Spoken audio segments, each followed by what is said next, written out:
Bueno, nos encontramos nuevamente en una emisión más de este programa En Contraste porque hablaremos sobre los riesgos que implica una cirugía plástica, pero sobre todo con quién y no acudir cuando las mujeres o los hombres también vamos a o queremos realizarnos algún tipo de cirugía y los riesgos que implica.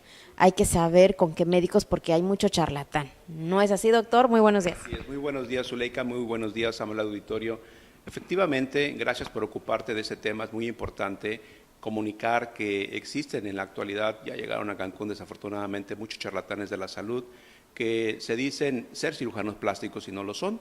Quiero explicarles que para ser cirujano plástico se debe de estudiar 7 años de medicina, 4 años de cirugía general y 4 años de cirugía plástica. No está fácil el camino, pero tampoco imposible.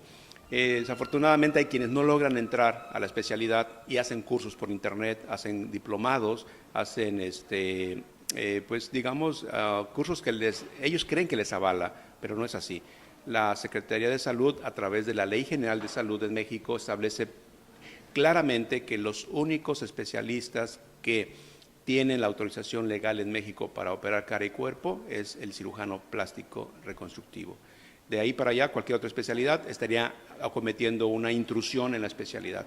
Llámese aún ginecología, cirugía general.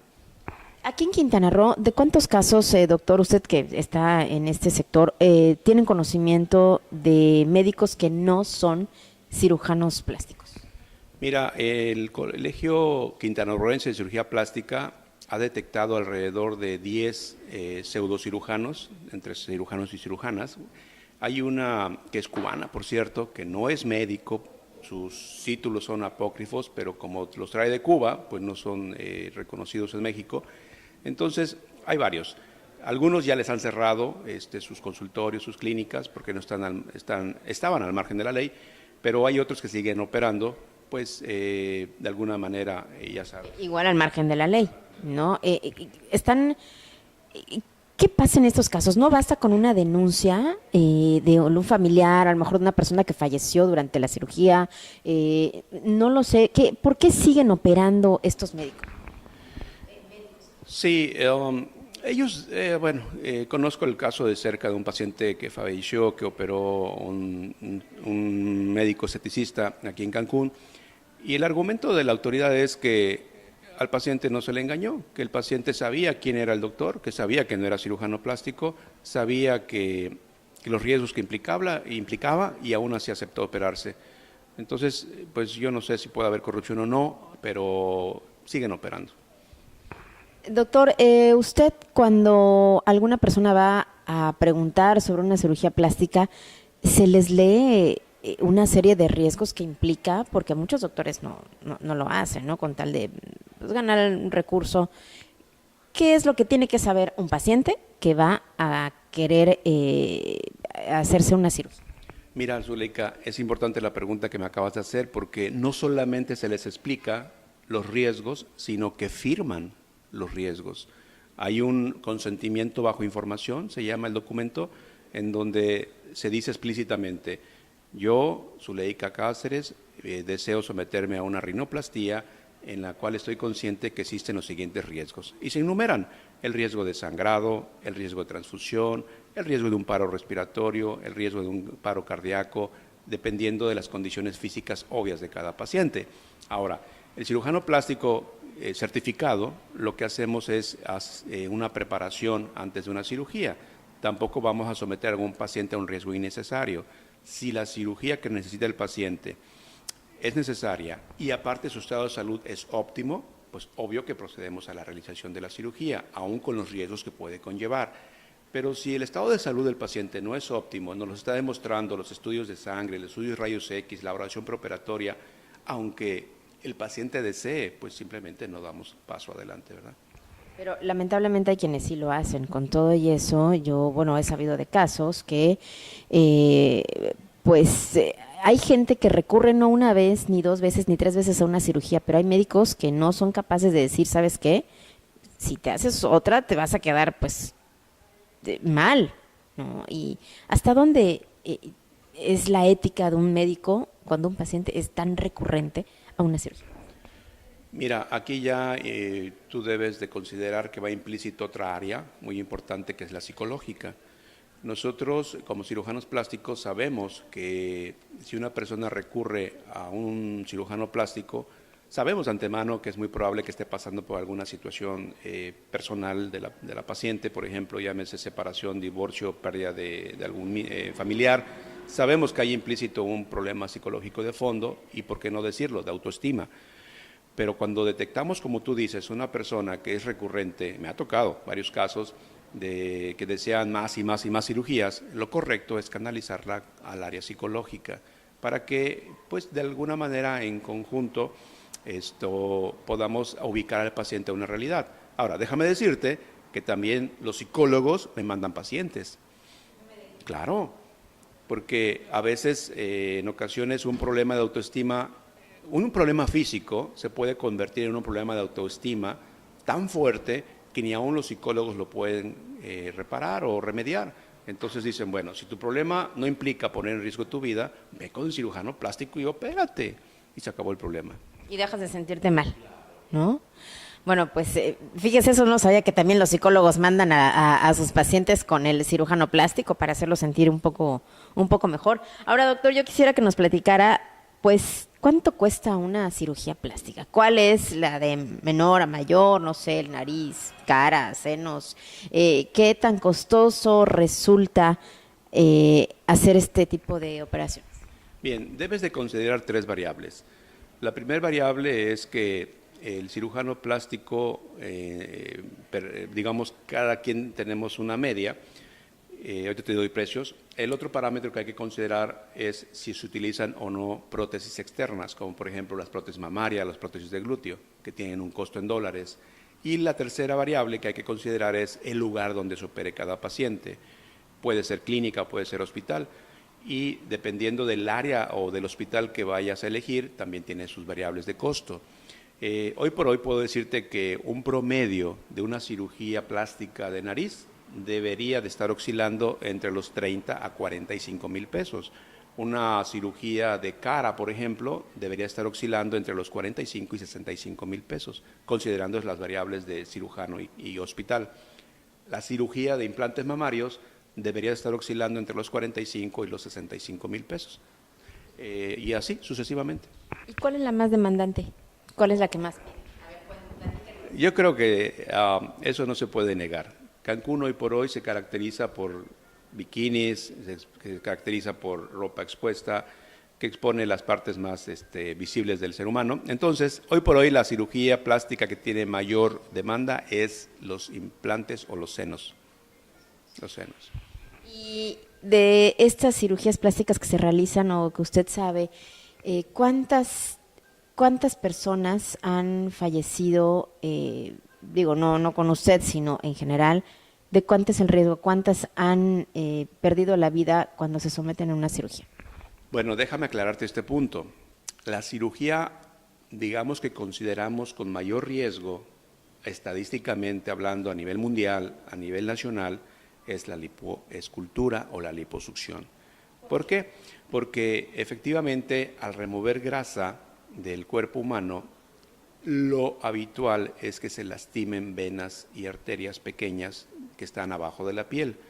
Entonces, al lastimarse estas venas, porque literalmente es tomar una cánula y hacer un pase de esa cánula con vacío, obviamente al lastimarse estas venas el riesgo es muy elevado de hacer lo que denominamos una tromboembolia pulmonar. Esto significa que coágulos de sangre entren a las venas, se vayan a los pulmones y esto pueda provocar un riesgo de muerte. Esto lo saben los pacientes que se someten a la lipoescultura, de hecho firman el consentimiento de que la probabilidad de que esto ocurra es del 1 hasta el 20%. Oiga, qué miedo, ¿no? Pues sí, es de pensarse porque los casos que nosotros tenemos conocimiento precisamente es por lipoescultura, la liposucción, que muchas personas, pues han perdido la vida en estas cirugías. Pero yo quisiera que nos comentara también, doctor, pues la de menor riesgo, hoy en día ya se habla mucho de cirugía sin bisturí. ¿Cómo es eso? ¿Se puede o no? Porque yo me quedo con lo... Hay muchas estéticas de belleza que te ofrecen ese servicio, cirugía sin bisturí, o te arreglas la nariz, te levantas el párpado, pero ¿cómo es? ¿Se puede? No, esto es realmente, podríamos decir que es una mentira, abiertamente. Desgraciadamente, nuestras autoridades de salubridad no han tomado cartas en el asunto. Primero Dios me está escuchando las autoridades de salubridad para que puedan ellos tomar cartas en el asunto de lo que tú dices. Es mentira, no existe la cirugía sin bisturí. Primero, porque cuando hablamos de cirugía lleva implícito el corte, el bisturí. Segundo, lo que tratan de generar en los pacientes es una confianza, una certeza de que no van a correr riesgos, y es al revés. Corren mucho más riesgos porque lo que están utilizando son métodos de inyección con polímeros. Recordarás el caso de una cantante muy famosa que le inyectaron los glúteos. Efectivamente, ese polímero está en México, lo siguen distribuyendo, lo siguen vendiendo. ¿Cómo es posible que se siga estar a la mano este producto que hemos visto? Yo me metí a investigar que hay organizaciones que están trabajando para evitar que más mujeres se sometan a inyecciones de biopolímeros, porque es lo que ha ocasionado embolias, paros cardíacos y el caso de Alejandra Guzmán. Ya lleva 17 cirugías. Wow. Entonces, huyan, por favor. Aquel mensaje que les digan, levántate la nariz sin cirugía, arréglate los pómulos sin cirugía, levántate las cejas sin cirugía, por favor, deben de acudir con un médico, y un médico especializado en esa área. El primer consejo: si tienes algún problema de piel, dermatólogo. Si tienes un problema de envejecimiento prematuro o alguna necesidad de poder levantar algún área de tu cuerpo, el cirujano plástico, estético, reconstructivo. Lo que están utilizando realmente es polímeros. ¿Qué hace el polímero? Muy sencillo. El polímero inicialmente parece que da un efecto benéfico. Parece que levanta la punta de la nariz, parece que rellena la arruga de la frente, parece que rellena los pómulos. El problema es a mediano y a largo plazo, donde el polímero no se absorbe, se queda encapsulado, y con el paso del tiempo, los tejidos se van aflojando, como pasa la edad, y después el polímero que tenían bonito en el pómulo resulta que ya está por aquí abajo en la mandíbula. O el que tenían en la punta nasal, pues resulta que ya está por acá o está por acá arriba. Entonces, el riesgo es inminente, ese es el mínimo. Se deforma. Habrán escuchado por ahí o visto alguna artista acapulqueña con un rostro que luego dice, no, te pareces a la May. Bolas por todas partes. A ella le inyectaron aceite y polímeros. Ahora bien, el polímero también puede causar una enfermedad, Zuleika, que es lo más grave. Ojalá se quedara encapsulado y ahí se queda inerte todo el tiempo, pero actualmente tenemos una enfermedad que antes no existía, que se llama enfermedad por adyuvantes. Los adyuvantes son todas las sustancias que se inyectan en el cuerpo humano, llámese aceite, llámese polímeros, llámese silicona líquida. Cuando se inyecta, el cuerpo humano desarrolla una reacción inflamatoria con una respuesta inmunitaria.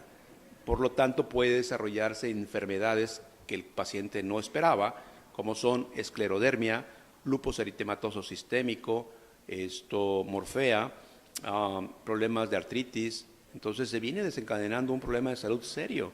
Valdría la pena que más adelante invitaras a los reumatólogos, que son los especialistas que tienen que ver con el área de la inmunología, y ellos pueden explicar mejor que yo ese tema. Pero esa enfermedad no existía hace 30 años, Zuleika, en México, cuando menos. Oiga, qué barbaridad. Esto de los polímeros, ¿qué es exactamente? O sea, ¿en qué consiste la sustancia? Bueno, hay varios tipos. El más cercano, para que la gente tenga una idea, tú tienes CDs, discos de CDs en tu casa. Bueno, ese plástico es un polímero, pero cuando ya lo aplican derretido en el cuerpo, se hace un biopolímero. Bueno, es lo más cercano para que puedan entender una idea de lo que es el biopolímero. Es plástico, a final de cuentas. Y hay otras sustancias, como la silicona líquida. Me encontré por el Facebook una paciente que me decía que se estaba inyectando aceite de coco en la cara. Eso fue apenas. Me dice, doctor, mire, me inyecté aceite de coco en la cara, me voy muy bonita. ¿Usted me puede seguir aplicando? Digo, ¿qué? Digo, no, olvídalo. Ya le di consejos, le di que se meta a una página que se llama Alerta Glúteos, donde a nivel internacional somos como unos 5,000 cirujanos plásticos publicando casos en esa página de Facebook que se llama Alerta Glúteos, y para que la gente tome conciencia de que no debe andarse inyectando sustancias extrañas. Bueno, pues sin duda muy interesante todo lo que nos ha comentado, doctor, y pues le agradezco que pueda difundir esta información. A mí lo que me preocupa es de que el sector salud siga o permitiendo o que no se tomen cartas en el asunto en el caso de la venta de los biopolímeros, que los ofrecen por todos lados, porque es barato y pues lo siguen, no hablan de estos riesgos que representa para una paciente, que finalmente es una vida. Yo creo que ese es el punto medular. Todo médico debe de estar a favor de la vida, y las pacientes, cuando recurren a nosotros, debemos de ver primero por su vida, segundo lugar por su salud, y en tercer lugar lograr un resultado estético, para lo cual nos pide nuestro servicio. Entonces estoy de acuerdo contigo, es un ser humano y requiere respeto por la vida. Así es, y ojalá que la Secretaría de Salud tome cartas en este asunto y ya de una vez por todas se evite la venta o la inyección de biopolímeros. Gracias, doctor, por habernos acompañado. Ojalá que más adelante estemos abordando otros temas también que tienen que ver con, pues, la cuestión de la belleza de las mujeres, porque ¿cuántas mujeres ya por último no se atiende a usted o que quieren realizarse alguna cirugía estética al mes? Zuleika, yo puedo decirte a nivel general, desde que terminé mi carrera de cirujano plástico hasta este momento, tengo mis expedientes clínicos y son más de 11,000 pacientes. No. Desde que terminé mi carrera a la fecha, llevo operadas 11,000 pacientes. Tengo los expedientes, tengo los datos, tengo nombres, tengo teléfonos, tengo qué les hice, qué complicaciones. ¿Y ninguna se le ha muerto en el trance, durante eso? Mira, en una cirugía transoperatoria no. Tuve un caso de una paciente, desafortunadamente en el 2009, que sufrió un infarto terminando la operación. Desafortunadamente en terapia intensiva no pudo ser rescatable y sí falleció, y por cierto fue una lipoescultura. El resultado de toda la investigación médica que se hizo fue un infarto al miocardio. Entonces, afortunadamente, aunque uno opera pacientes sanos, también debemos considerar la posibilidad de que en cualquier momento estamos sujetos a que el corazón sufra un infarto. Esta paciente tenía sus laboratorios normales, tenía su electrocardiograma normal, tenía todos sus parámetros normales. La cirugía salió muy bien. Sin embargo, en el posoperatorio inmediato sufrió un dolor en el corazón, un paro cardíaco, la sacamos del paro, la trasladamos a terapia intensiva y sí falleció ese mismo día. Pues muchas gracias, doctor. Gracias a ustedes por habernos acompañado en esta interesante charla con el doctor José Manuel Pastrana, y estaremos en otra entrega de En Contraste, en revista encontraste.com.